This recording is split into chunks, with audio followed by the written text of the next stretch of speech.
Hey everybody, thanks for joining me. This is Kay back at it with a new video. Today I want to talk about should workers have to return back to the office? That is the question. Let's talk about it. Well, one, the reason I believe that most companies want their employees to return back to the office is because they're paying rent on a building that's not being utilized.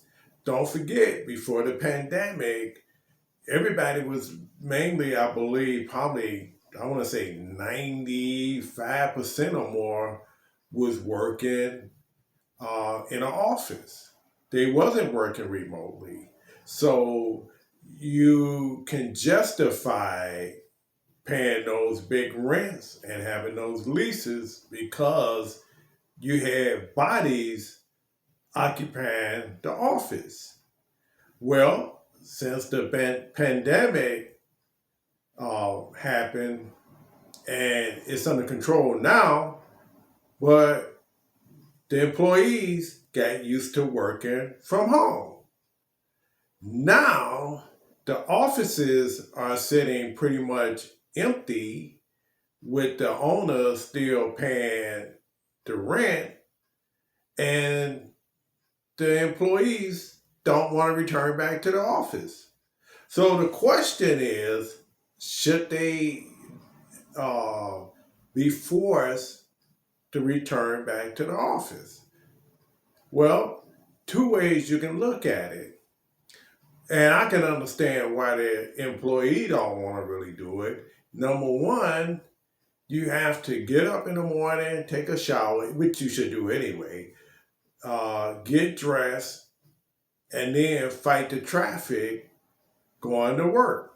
Now, that could be in a car, it can be on public transportation, i.e., crowded trains and buses and L's, or you can be taking Uber and paying for parking. If you drive down to the office building, you're paying for parking, and parking isn't cheap. So those are some of the things that employees don't want to do. Plus, you gotta probably pay for lunch if you don't feel like taking a lunch. And we all know that going to McDonald's these days can set you back probably about $10. And if you go to any other place, like in the business districts, it can cost you anywhere from $10 to $15, depending on where you go. So now that's costing you, and you got the inconvenience of taking public transportation. And if you don't have kids at home, you probably feel that you can get more accomplished uh, at home if you got like an in-home office where you can close the door and have your computer and printer and some of the other things you need to get the job done at home. And there was like a survey back that the companies in the beginning was trying to get the employees back by saying, well, now if you don't come back, then we're going to have to, cut your salary a little. And believe it or not, the employee didn't have a problem with it. Yeah, you could take the 10% or 20% because, it's costing me that in time and money just to go to the office. So that ploy didn't work. And then the next one was, well, we're going to need you to come to the office at least 2 to 3 times a week. Well, now that's debatable because they're still working on that and the employee still doesn't want to come back. And then the other one was where it would be like a 4-day work week, whereas I guess you would put in 10 hours, and then this way you get the fifth day off, which is something I would like, but again, the employees, most of them felt that, they really didn't want to do that either because, it was easier to work from home. And, there were some employees that even took it to the next level. They moved out of state. They moved to places where they always dreamed of living and set up shop there and said, well, I'll just dedicate one room to my work, and then I could be in Hawaii or wherever I want to be working. And that was really cool, right? But now the offices are saying we need you back in the office. We need your fanny sitting at one of these desks. Well, now what do you do with that home you just bought? Now you got to sell that and you got to relocate back to where you came from if you want that job. So, with the economy the way it's going now, it seems that the employees are kind of losing that advantage they had at first. So some of them are quietly, returning back to the office. But, why is it so important for the owners of these companies insisting that the employees come back to the office? Well, one, if we put ourselves in the shoes of the owner, I think you would probably maybe get it a little bit more. Number one, your boss probably want to physically see you working, even though you can converse over the internet, FaceTime or some of these other things, Zoom that you can do. They want to physically be able to, I guess, walk up to your cubicle or your desk, and they got a question they can ask you right there on the spot. And with the camaraderie, I think you kind of lose the camaraderie when you are not there. Even though you can again Zoom or whatever you do, but it's still not the same as physically being in a meeting with your peers. Now, what about the group brainstorming? Well, again, you can do that, on FaceTime or Zoom or whatever.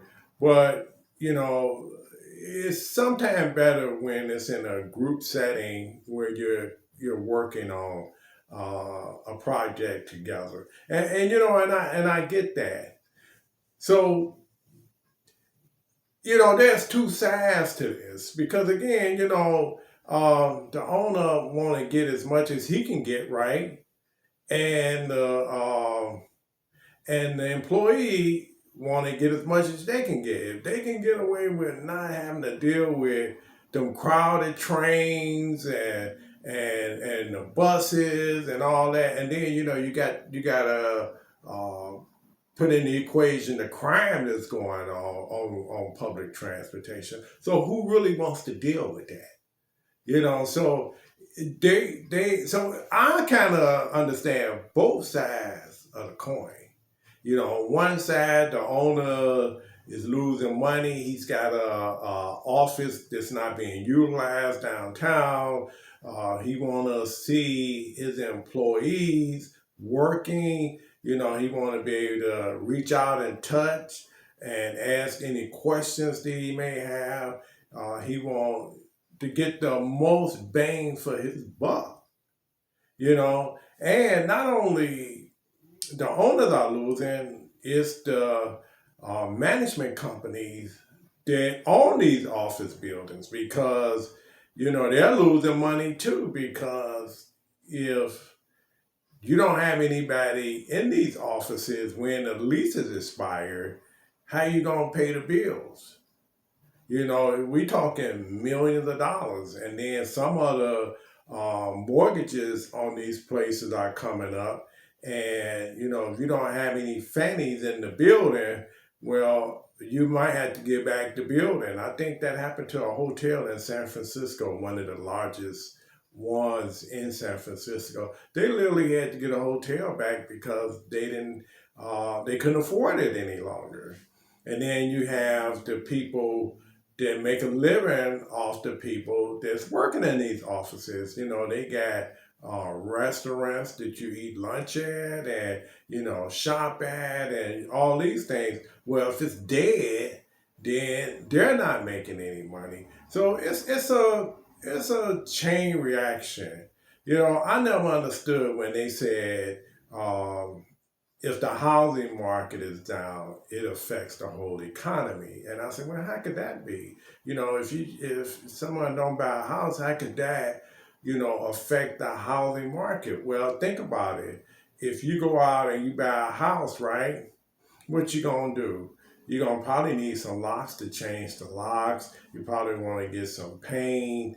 You probably want to get some landscaping, and you probably want to do this, do that. Well, now, believe it or not, you indirectly keeping a lot of people working because it takes people for those things that you want.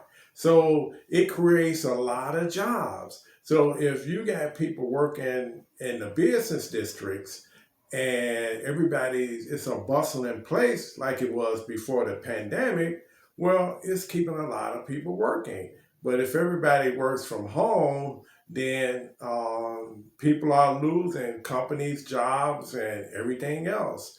So let me know what you think on this. Do you think employees should have the right to work from home or work remotely, or should they have to return back to the office? Again, this is Kay back at it with a new video. Take care, guys. Press like if you like this video.